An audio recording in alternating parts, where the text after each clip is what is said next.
We pour so much love into our gardens, right? We pick the best organic seeds, we build up our soil. But what if the real danger isn't some bug or blight, but the very box you're growing everything in? Yeah, today we're going to dig into the hidden risks that might be lurking in your garden beds.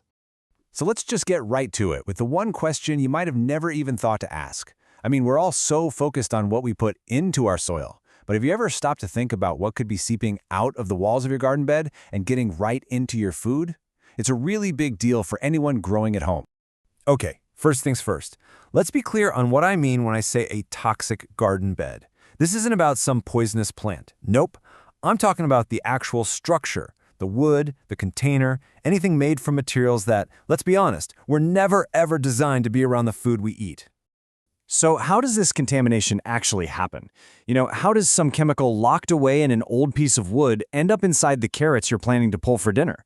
Well, it's a slow, sneaky process called leaching. It's actually a pretty simple chain reaction when you think about it.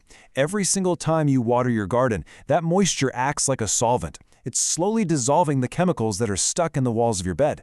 From there, those chemicals just migrate into the soil and, yep, you guessed it, they get sucked right up by the roots of your vegetables.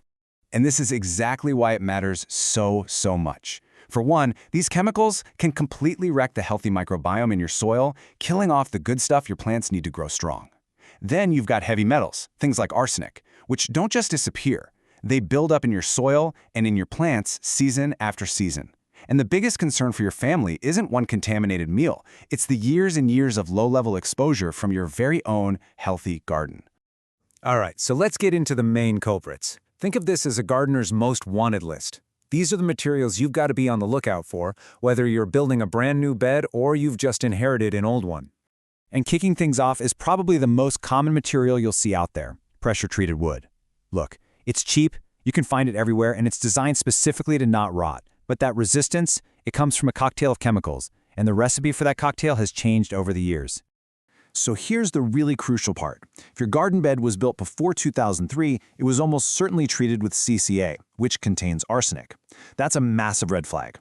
Now, newer wood is arsenic-free. It uses copper-based stuff instead.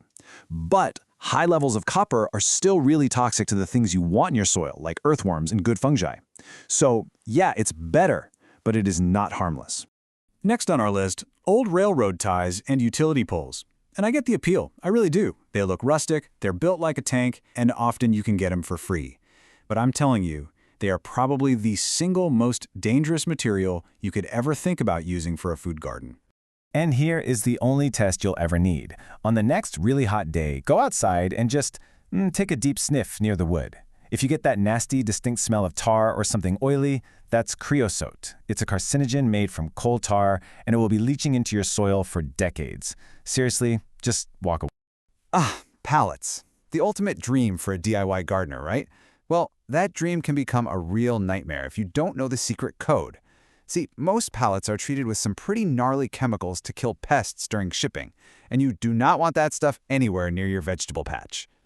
But the good news is the solution is super simple. You just have to look for a stamp on the side of the pallet. If you see HT, you are golden. That means it was just heat treated. But if you see MB, that stands for methyl bromide, which is a seriously toxic pesticide. You never, ever use an MB pallet for anything you're planning to eat. End of story. So this little chart here just pulls it all together. Creosote ties and that old pre-2003 wood, just too dangerous, avoid them entirely. The newer treated wood is okay, maybe, but I'd only ever use it if I put a thick, food-grade liner inside as a barrier. And with pallets, it is HT or it's a hard pass. Okay, enough with all the scary stuff. Let's pivot and talk about the good news, because there are so many fantastic, totally safe, and really smart materials you can use to build a garden that you can feel 100% good about.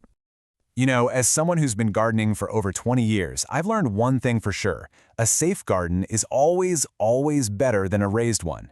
If your only choice is between some free but toxic bed and just planting right in the ground, or even in simple fabric grow bags, choose the ground every time. Safety is just not something you should compromise on. So, what do I recommend?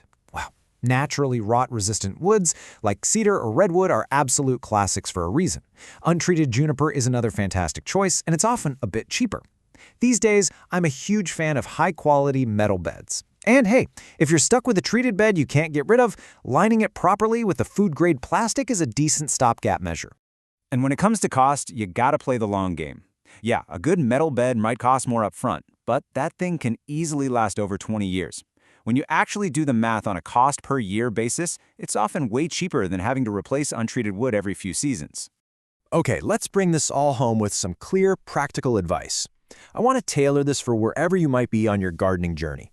If you're just getting started, I'm begging you, please drive right past those tempting piles of free, old wood you see on the side of the road. If your budget is tight, just go to the hardware store and buy the cheapest, untreated pine boards you can find.